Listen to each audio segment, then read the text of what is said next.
Hello. Today I'm going to talk about money troubles. Good to see you. Hope you're well. So, I'm tempted to say, as an artist, I struggle a lot with this. But I want to fight the stereotype or something. But, well, certainly, as a person, I struggle with this.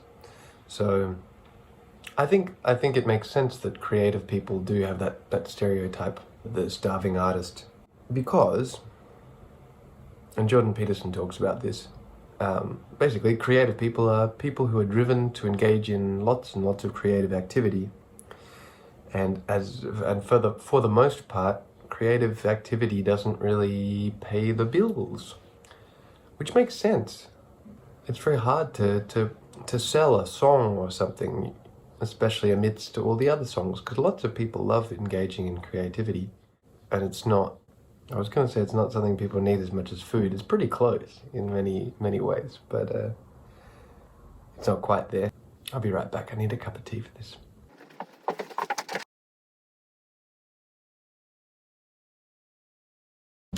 Much better. I just had water in my mug before. That won't do. It's a rule I have for myself. I can't work unless I have a cup of tea next to me. It's usually decaf. I don't just drink tea all day and get hyped. I am too much of an anxious rabbit for that. But we were talking about money troubles and creativity. And I think maybe I'll just tell you about my struggles with it, which I think abstract. I think they're pretty common amongst creative people. So, I tend to want to spend my time making stuff, engaged in creative activity. That involves a lot of time in this room, thinking, playing music, or just being playful, maybe dancing around the room, working on songs. That's really what I want to do as a creative person. That's where I get my energy from. Also doing things like this. This is I definitely count this as being engaged in creative activity right now. I'm making something that wasn't before, and I'm trying to make new ideas for myself, or connect new ideas. I'm trying to say sentences I might not have delivered before, and solve problems I haven't solved before. But I want to spend my time doing this, and if my urge is to do that, and I simply succumb to that urge, I'm certainly not going to make any money, because why on earth would someone pay me to do that? To spend all my time in my room. And admittedly, maybe for more extroverted artists, I think more extroverted artists tend to find it slightly easier to make money, actually, but because then their urge is to go and meet with other people and include other people in the creative practice, so they might have a bit more fun or be a bit more immediately drawn to things like workshops, where they show their work or show other people how to make work, which in a sense is what I do as a music teacher. But yeah, it just makes sense. If I'm driven to spend time doing this, and that's all I do, I'm not going to make any money. And so for many artists, there's this leap into engaging the world, into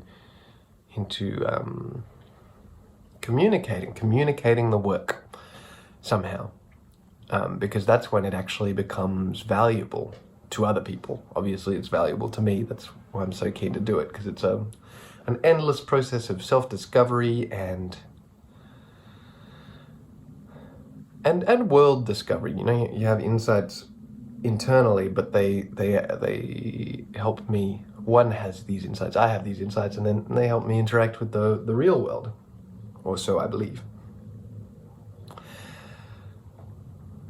But yeah, you've got to communicate this stuff, and for a lot of people, especially the more introverted folks, and I include myself in that, I love talking to people, despite extroverting really quite a lot. Every day I talk to at least my partner Alice, who I live with, but also, I teach almost every day, and I love that. And I have lots of friends. I don't know if I have lots of friends compared to other people, but I have several friends I keep weekly touch with, and my family and all that. I extrovert, I talk to people. And But it still seems like a great struggle to take the next steps. I actually shouldn't say that anymore. I've made enough of a habit that it's not a great struggle, but it's still a greater struggle than what is a greater struggle, you ask? The communication element. So things like jumping on Instagram and sharing something, or even if it's just a photo. I still really struggle with the social media stuff, because it bothers me so much getting stuck on there, where I'll just start scrolling, which is exactly what they want you to do, and then I feel bad because I've succumbed to doing exactly what the platform wants me to do. I hate the feeling of being manipulated. I think I go a bit too far in my emotional reactions to that. I've noticed recently I've been really freaking out whenever I get stuck on Instagram for 5 minutes because I tried to post something or not. Perhaps it was simply a craving for little red notifications that brought me there. In any case, I'll really explode internally a little bit when I do that and go, oh my goodness, I've wasted 5 minutes of my life. And I think I need to calm down about that. But in any case, I do find it hard or harder than many other things, to decide, okay, I'm going to make a post, or this is actually easier for me. This has been the secret for my sharing, is music really is a communal activity a lot of the time. Music's really, thank goodness for me, it's got this communal element really built into it. It's been historically part of social events since the dawn of time.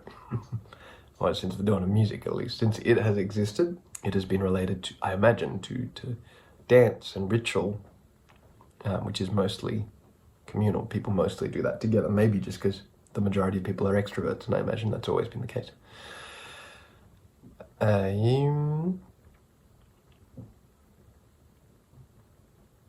And so, growing up, learning music immediately, my earliest experiences of participating in music were possibly church, singing hymns, because my parents brought me to church weekly till I was 7 or 8, I think, maybe even older. Or it was in musicals. I got into musicals really early, age 6. My mum put me in some sort of a holiday musical. It was Peter Pan. It was a musical version of Peter Pan by Judith Klingon, who I think she's still there, is a real bulwark of arts in Canberra, where I grew up, capital of Australia. So I did that. Oh yeah, but that was obviously very communal. And choir started when I was 7. You can't really have a choir with one person. That doesn't really count as a choir. Sorry. I guess you can build one on your computer now, which is super cool, and I do that often. But in any case, yeah, I feel quite lucky that there's so much communal element built around music. So the way I got into music to the point where I thought, this is what I would like to try and spend my life really doing. This feels like a vocation, was by joining a band. Well, by starting a band with some friends. It was a rock band that we made, and it was thrilling to be able to create something greater than the sum of our parts. So we could each play our instruments, but suddenly we could write and perform these songs that sounded like the music that we loved, and it was thrilling. And we could only do that together. So that's a special element of creativity, which happens a lot. You need a whole team if you're going to make a movie. I heard someone say that the film is the modern day cathedral in terms of the number of people required, and the time frame is pretty different these days normally, because it used to take several lifetimes to build a cathedral. But I think it's an apt analogy. Everything's sped up in our world. It does take a long time to make a movie, all things considered. And that's kind of wonderful. Yeah, that bringing together of people into a greater creative project than they could make on their own. And artists, I think it's even like, because I feel like painters tend to be some of the most reclusive types, maybe them and writers, where their medium doesn't necessarily need to involve anyone else at all. I mean, yeah, music doesn't anymore, but it kind of really did. Like, you couldn't get like an orchestral sound from one person, or a sound that compared to group music on your own until very recently, I'd say. Solo piano has always been pretty cool since there was solo piano. What am I talking about? I guess I'm trying to make sense of the urge. No, I'm not. I'm trying to make sense, trying to make the point that it does make sense that it's hard to make money as an artist, because you're just driven towards something that isn't the making of money. And personally, maybe I gotta remember that often the personal stories are actually, well, they're more specific, and who knows. I like stories, I find them. I need examples. I like examples, at least. So it might be more interesting to hear a bit more about my particular struggles with this. So I finished school at age 17, did my music degree, and while doing the music degree, wrote and performed lots of songs and had this deep drive. Even though when I started the degree, I couldn't even play guitar and sing at the same time, really. But I had this deep drive to become like a rock star, or I guess a folk star, really, because I was making music that was more like folk music. It was an acoustic guitar and me. And so that instrumentation just immediately kind of pigeonholes you into a bit of a folk type scene. Anyway, I dreamed of becoming some kind of a rock star, becoming famous by singing at pubs and recording. I recorded 2 albums while I was doing this degree, which are available on this very channel under the name Toby Graham. That's what's written on them. There's one called Spines, which is the one that's like a painting with a fruit on it. Maybe a fruit. One is a painting, the other is a white. It's basically just white with a little black tail entering into it, and the words "soft faces to hold" and Toby Graham written on it. Those are the 2 albums I recorded during my degree. Not as part of my degree, because I did a classical singing degree. I had this dream outside to become a rock star and hopefully quit my degree before I was even finished, because there was so much demand for my touring and I don't know. Yeah, mostly that. Maybe interviews and such. I don't know. But yeah, I was hoping that my career would overtake my music degree so that I never even have to finish it. That was my dream. And that did not happen. And so I stayed in Melbourne another year, because I did my degree in Melbourne, even though I grew up in Canberra. Stayed in Melbourne another year, trying to learn how to make a living a little bit, and also maybe in theory trying to build my career as this musician, although I think I'd already half given up on it by that time. Maybe? I was certainly struggling with depression. Feeling lost, which is quite common after people finish degrees. Your whole world kind of has to change because your goals have all changed. So it used to be about getting the grades and getting through the degree. Not that I ever really tried to get grades very hard, because I thought as long as I pass, it doesn't really matter. Yeah, I honestly, I've always kind of had that attitude towards school, because I really struggled to sort of embody an understanding, even though I could probably articulate like a verbal one, of an understanding of why it's valuable to get good marks versus to pass. Maybe also, I mean, it's just really hard for me. I've never really gotten good marks, and so I don't really know how to get good marks yet. Hopefully I'll improve, because I'm doing this psychology degree now, and well, I think it's taught me enough that if I did another music degree, I could probably get good marks on that. I think I've learnt enough rigor from the old psychology degree. So that was my experience, and so I tried making money by labouring in Melbourne, like emptying shipping containers and building teepees for bougie weddings. That was a pretty cool job. but I only got to do a bit of it because I wasn't that good at it, because I wasn't that strong or experienced. So I think they hired some other guys who were like big, brawny, real labourers on that job after I'd worked it for a while. And they said bye to me. So yeah, I tried to and I also sang for toddlers, sang nursery rhymes for toddlers, which was quite fun, but I actually found it really, really hard and draining, partly because I wasn't sleeping enough, but partly because I couldn't engage with the toddlers. I had quite a strict routine I had to get through. Every half hour, it was like a half-hour routine, and then you go to the next class, and so that was actually, yeah, weirdly unpleasant. It showed me a glimmer of things that are wonderful about the world, but it was really, I shouldn't sugarcoat it, it was really quite hard. I was also carrying like heaps of gear on public transport to get there because I didn't have a car. Anyway, did that, and was trying to save to go to America on a choir tour, because I was part of this youth choir called Gondwana, which it's kind of like a nationally auditioned youth choir. It's a national youth choir, and it's in Australia, and it's really high quality. You get to sing really cool music really intensely for 2 weeks every year if you get in the summer. And I wanted to go on tour with them, and that was going to cost me thousands of dollars. We were going to the US, and I sure didn't have that. And so I moved home to live with my parents and save money for a few months. And there I worked at an aged care facility, an old folks home. I worked at two, actually. I worked pretty intensively. And that was really hard too. I did not enjoy it at all, and it didn't feel sustainable at all. And I was really struggling with life during that time, and didn't have much creative activity in my life, which is probably one of the reasons that it was so hard. Although the whole previous year I'd made very little.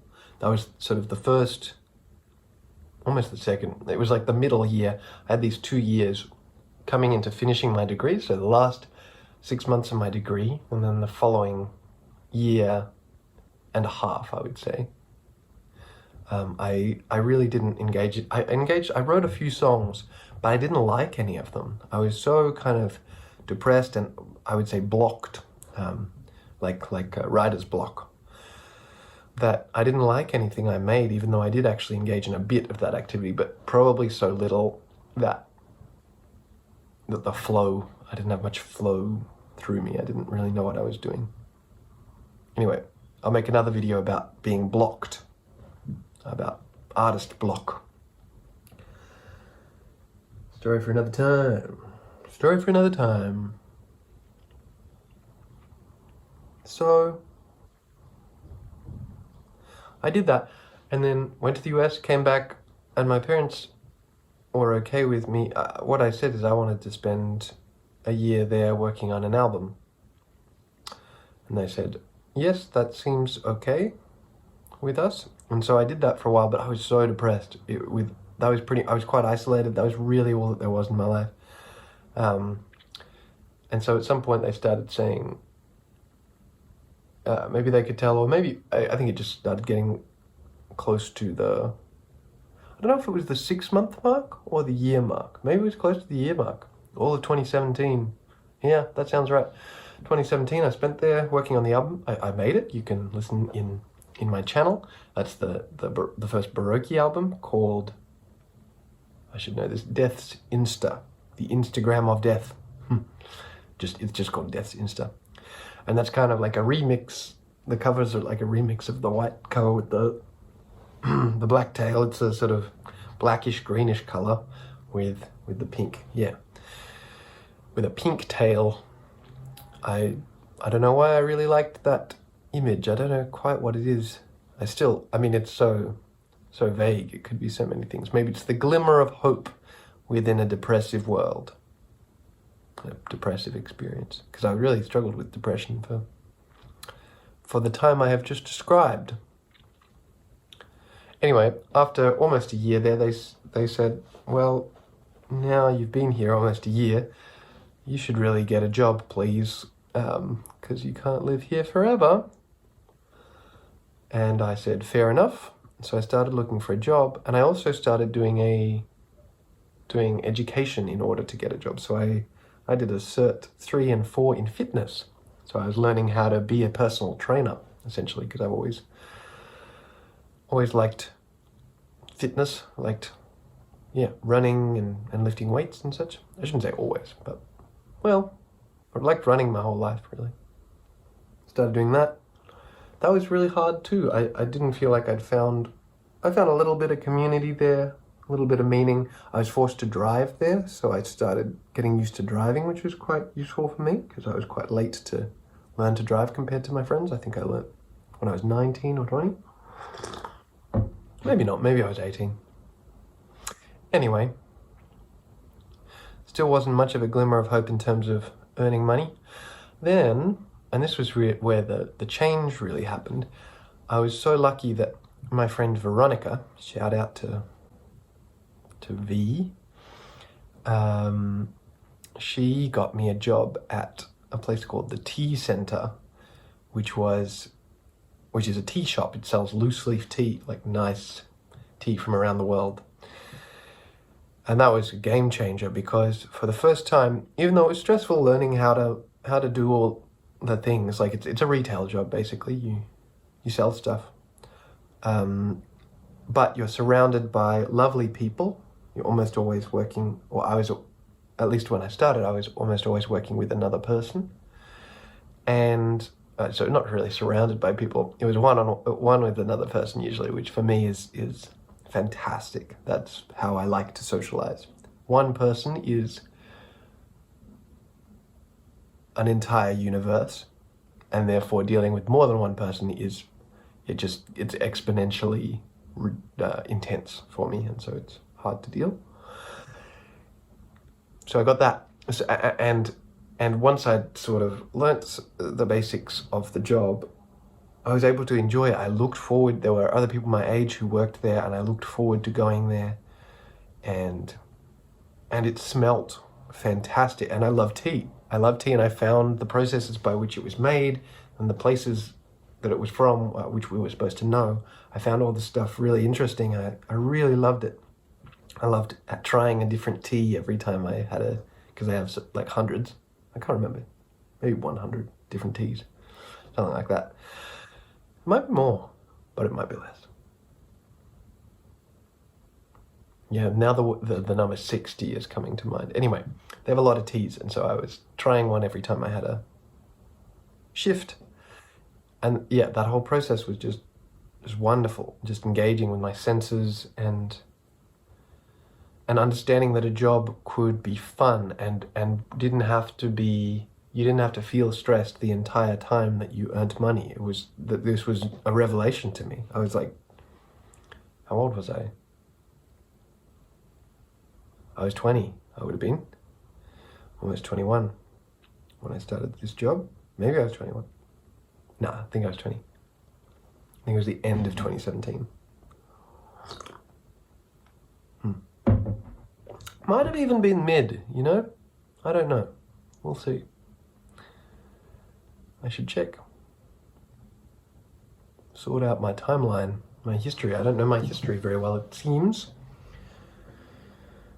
But that was a real game changer, because I realized actually making a living might not be so making a living not engaging explicitly in creative activity, which, by the way, being a touring musician, most of that is not, the majority of that is not engaging in, of that life is not engaging in creative activity. The majority of that life is touring and doing admin. And so like sitting on planes, where I guess like once you're on a plane, you can probably engage in some creation. So that's what I dream of. That's still something I would really love to do and try on. I don't know if I would like it, and I'm open to the fact that I wouldn't, but I'd still like to try. What am I talking about?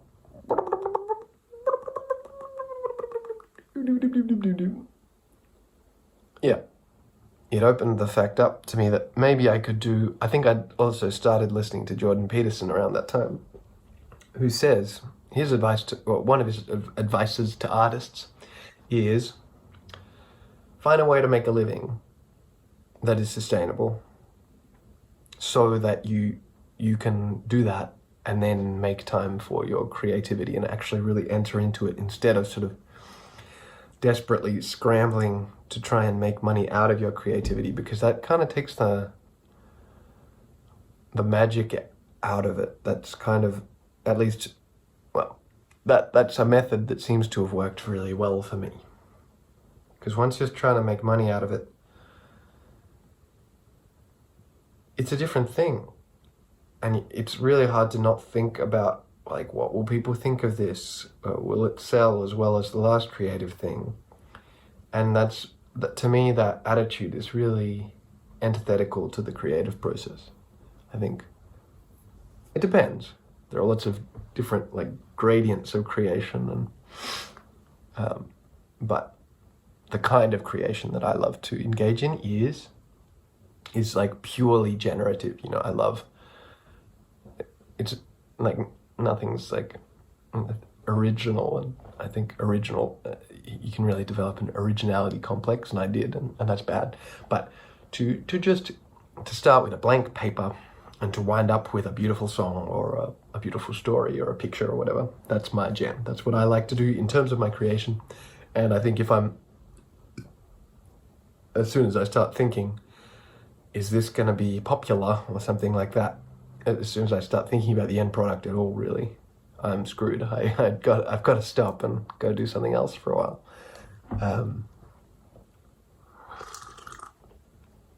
Because it engages your critical faculties, and your sort of critical thinking is just, or my critical thinking, can't really work at the same time yet. Maybe. I mean, it does. They definitely do a dance sometimes, but most of the time, if I want to create, I can't be criticizing at the same time. And that brings me, eventually, to my... I'd been long distance that whole time. I'd met my partner in 2016. She'd actually moved to Melbourne to, partly at least, to be with me. Also, just to follow her career, because it was as good a place to be as any, and it was a change of scene, but because she's a composer. Look up Alice Chance. Shout out to Alice Chance. She's got a great YouTube channel too, especially if you're interested in learning French, but also for all sorts of things. Anyway, I've been long distance with her for 2 years, and that seemed plenty, because I'd moved back to Canberra from Melbourne, and she moved back home to Sydney, where she grew up. It was time for me to... Yeah, it was time for us to be together. She really needed to be in Sydney at that time, and I didn't want to be apart from her, and I'd saved up some money by working at the tea centre for a year and a bit. And so I decided to move to Sydney. And that was very exciting, but also very daunting, because I didn't know what I'd do for work. Although they do have some tea centres in Sydney, and I actually did manage to get a job after like 6 months in or something. I think they had an opening for me, which is great, and I got a bit of money that way. But what I did mainly, I tried out this, because I'd done this personal training degree. I tried one gym. I applied to one gym to be a personal trainer there, and got a sort of trial where I just bombed. I did not know. I wasn't able to sell myself in a good light, to sort of present myself, is a better way of putting that. But I didn't know what I was doing at all. I didn't know what I was doing in that environment. I didn't have a particular drive to be there. I find gyms quite intimidating, even though I nowadays I go 3 times a week.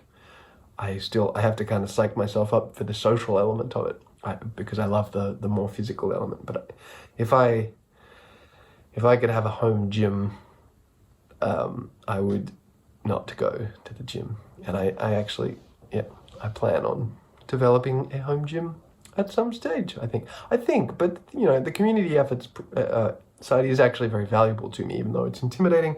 And I joined a gym when I got to France immediately, in order to start building some regular habits and some source of community. And I think that was the right move. That was a really good idea. Anyway, I moved to Sydney, and the other thing I know how to do is music, and I'd I'd resisted. I actually got a job teaching in Canberra and then turned it down, like cancelled on them, thinking that I was going to have too much personal training work. And then I never figured out how to get any personal training work. I don't know why I thought it was coming. I think some indication. Anyway, I convinced myself that I was going to have too much personal training work, and I turned down this actual teaching job I'd gotten, which is, in hindsight, very silly. Should have at least just like pushed myself to the limit, tried to do both things. I think that's what I'd do now, I like to think. But anyway, I didn't teach until I moved to Sydney, and I couldn't figure out how to get a PT job, a personal trainer job. And so I started applying for music teaching, and I got a little bit, and lo and behold, as scary as the first 1 or 2 times were, it was great. It was next level great. I could really be myself. I could be creative. Every student is a new endless series of problems to solve, in a good way. Like, it's just really fun problem solving. Everyone is different. Everyone learns different. Everyone has a different body, and I loved it, and I still do, even though I do it probably a little more than I would like. Like, I'm trying to take a holiday right now, and I'm still going to be teaching. I'm teaching like 5 students or something this week, which I just sort of have to, or I feel like I have to financially, mostly, because, and here we are finally back again. So yeah, music teaching is one-on-one. It's the most meaningful way I've found to make work by a long shot. I bloomin' love it. I teach adults, I teach kids, and we connect, and it's quite an intimate relationship. It's a bit like therapy in many ways. People are quite vulnerable, especially like adults starting piano when they're adults are really kind of, they have so many critical voices and stuff, and it's so interesting to try and gently work through that and help them achieve their goals, I suppose. And kids, it's just, I shouldn't say just, it's deeply fun, and they often have their own hang-ups, depends what age, or their own issues, like, especially with young kids, just finding new ways to engage them with a bit of traditional material, that you know, learning the names of notes and that kind of thing. That can be really hard, and finding the right balance between that and play, because they learn so much from play that, like, if I do lessons with like a 4-year-old and the parent isn't there, which is rare, like, because it's a 4-year-old, and often a parent will think they should be there just to make sure the 4-year-old doesn't get too wild.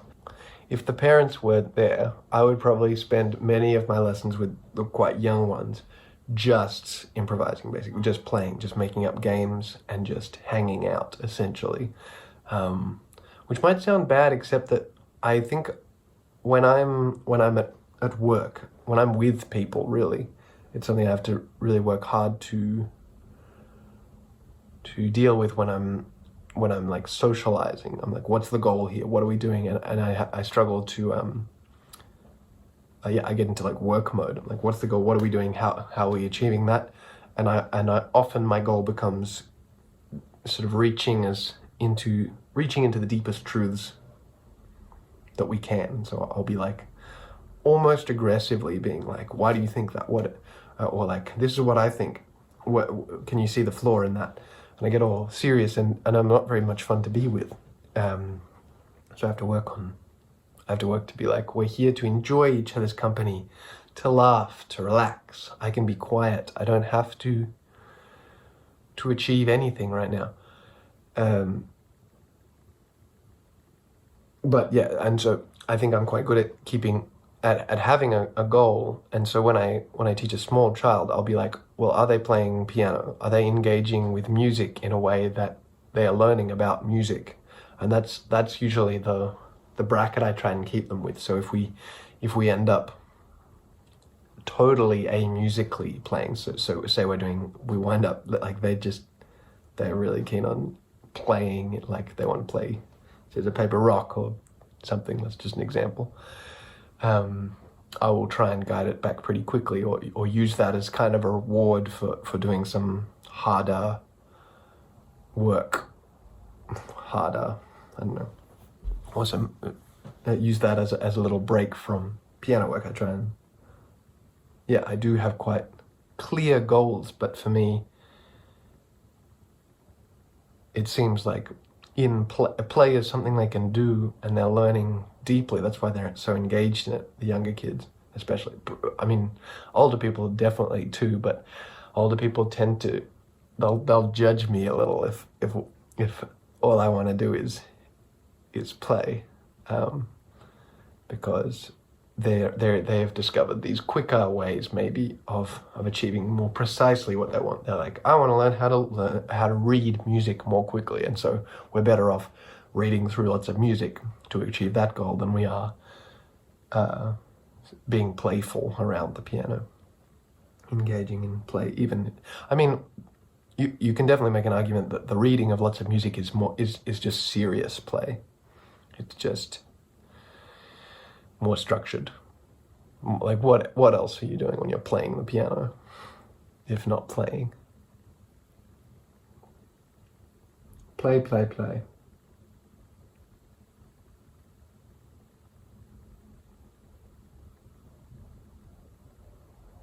But yeah, so I found this marvelous way of making money. However, as a general rule, even though I've really made some effort now to up how much I charge and that kind of thing, unless you can get a gig with a school during the school day, which is possible, and I'm hoping to do that at some stage. But unless, if you're like a private music teacher like me, where you basically just teach after school, this is great for a creative person because you can only teach for really like between 2 and 4 hours a weekday, and then maybe you can get do a bigger day on Saturday or something, you know? And that's great for a creative person because it opens up the whole rest of the day, and that's so useful. And I'm also a psychology student, so I got plenty to do. But it's terrible for someone who wants to make money because you can only work for like 2 hours a day, and that's just never. I shouldn't say never. There's the 4-Hour Work Week by Tim Ferriss, which is full of useful ideas. I've only read half of it because it just started getting a bit too specifically. It didn't hold my interest, and there are a lot of books I want to read. But the first bit of it was great, and I just felt like I got what I need. Anyway, there's the 4-Hour Work Week by Tim Ferriss, which is a good book. I've only read half of it, but the first half was really good.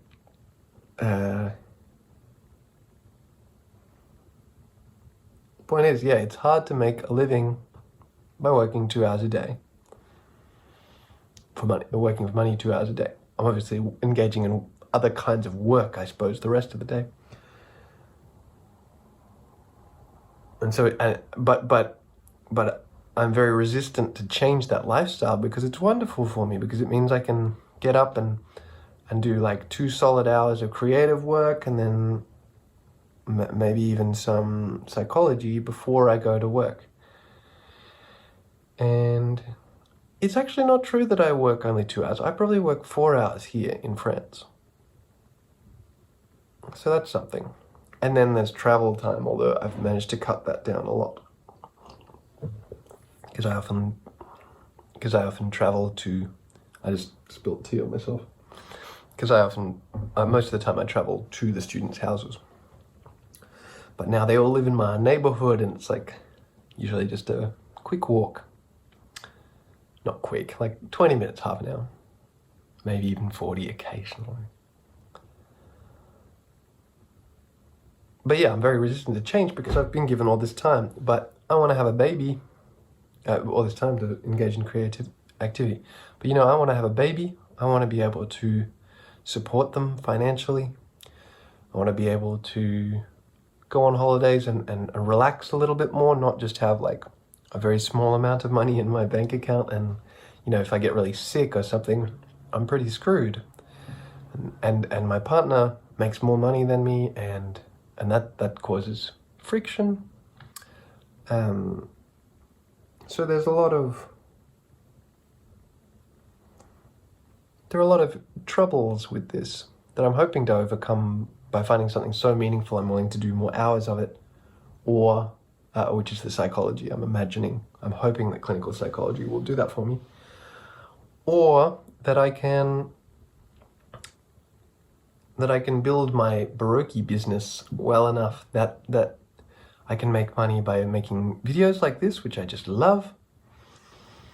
And I think that's the success story of the artist who tries this sort of method, is one who works a job they don't really. Again, James Frank comes to mind.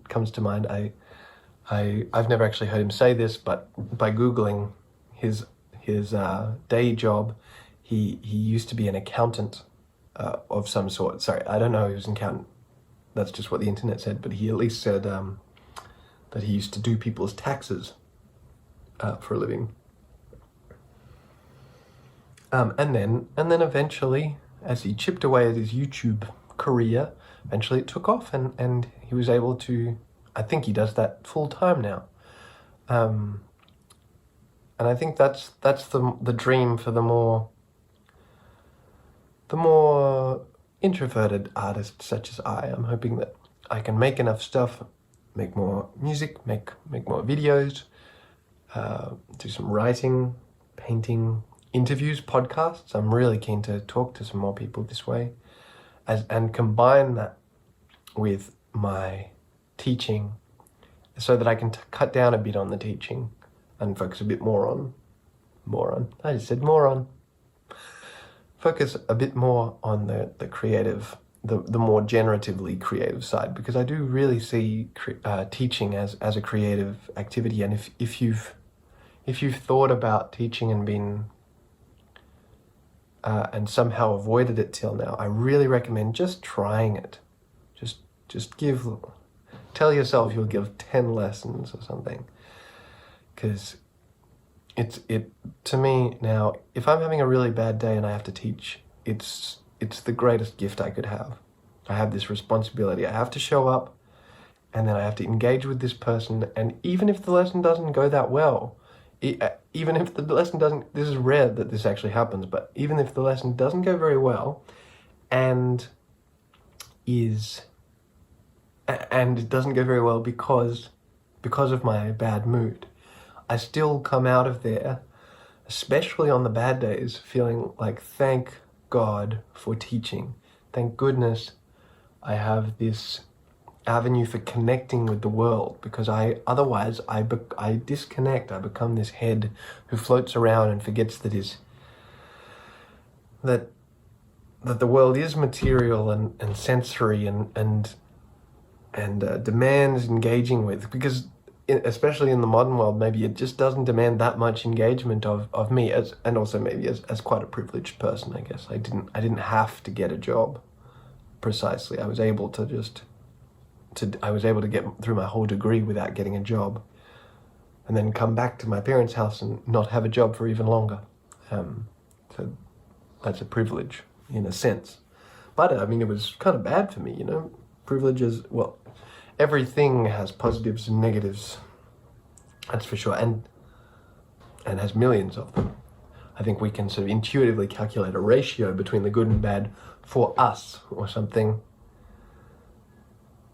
Anyway, ethics of creation, that's a different video that's gonna come. I'm gonna make it soon.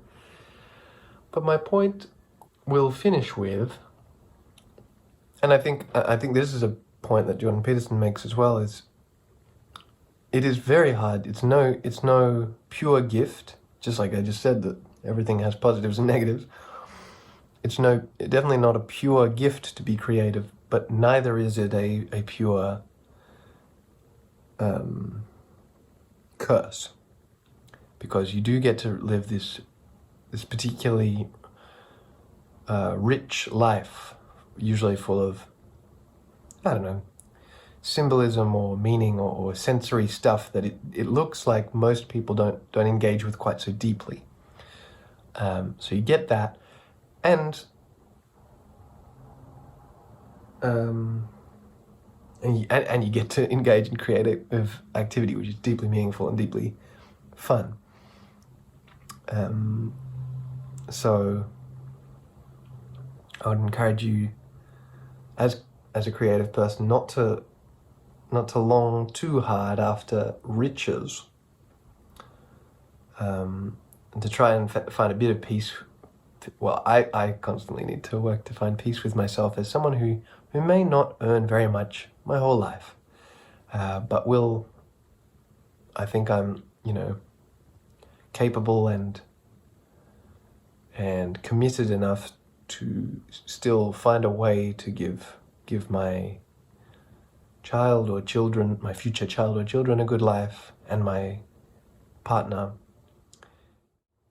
But even if it's a financially fairly humble one, and we are all privileged to live at this time where, although it's kind of scary in lots of political ways, we are very rich, and you can be an artist. You can be an unsuccessful artist in a lot of countries and still stay alive and engage in lots of creative activity. You can live on your part-time job in a lot of places. Not everywhere, not saying it's definitely possible for you. I don't know where you are or what your story is. But you can work full-time and still engage in lots of creative activity, and that's cool. So, yeah, a message of, I don't know if this helps other than maybe giving you a little, making you feel less alone, because I've certainly struggled with this. I hope my story of financial struggle gives you hope, because now I basically am, basically for now, financially stable, and I say that with a bit of hesitation because Alice also contributes to our finances and she earns more than me, and so it's probably a lot easier for me than it would be if I was with someone who earned the same amount or less, in the financial sense. But then I have to we have to deal with the fact that she earns more than me, and that's a different kind of tension, different kind of problem to negotiate. So no matter where you are, there are always lots of uncountable pros and cons. And being an artist is both hard but great, especially financially. And especially with the dawn of AI and people being laid off from factory jobs and that kind of thing, because AI, robots can do their job, and that's going to be taking truckers and that kind of thing in the next few years, by the looks of things. If Elon Musk's predictions are correct, it's taken longer than anyone expected to make self-driving cars, so that's quite interesting. Even driving is a very complex activity. But as creative people, we do have the capacity to make stuff that in this sort of, what's it called? The information economy. We can make stuff like music or a video or whatever. You can make a how-to video that gets billions of views. If you like how to open the back of your computer, you can make videos like that. And just anyway, I guess that's not really, creative people are not the only people who can make that kind of video. But in this interesting era, if you do make money out of creativity, your job is a bit more safe than many jobs. So I think the future's actually looking very bright for creative people, even if I think particularly the music industry, to me, seems like recorded music is actually basically worthless financially. That doesn't mean it's worthless emotionally for people. It really touches people, and it can be life-changing, and it's essential. Like, music is everywhere all the time. People need their music, their recorded music. but they're not willing to pay for it. And I feel like that's going to change at some point, just because things change, and someone will figure out a good way to rebuild that economy a little bit. I shouldn't say someone, many ones probably. So yeah, don't despair. Try and make every day as good, each day as good as you can.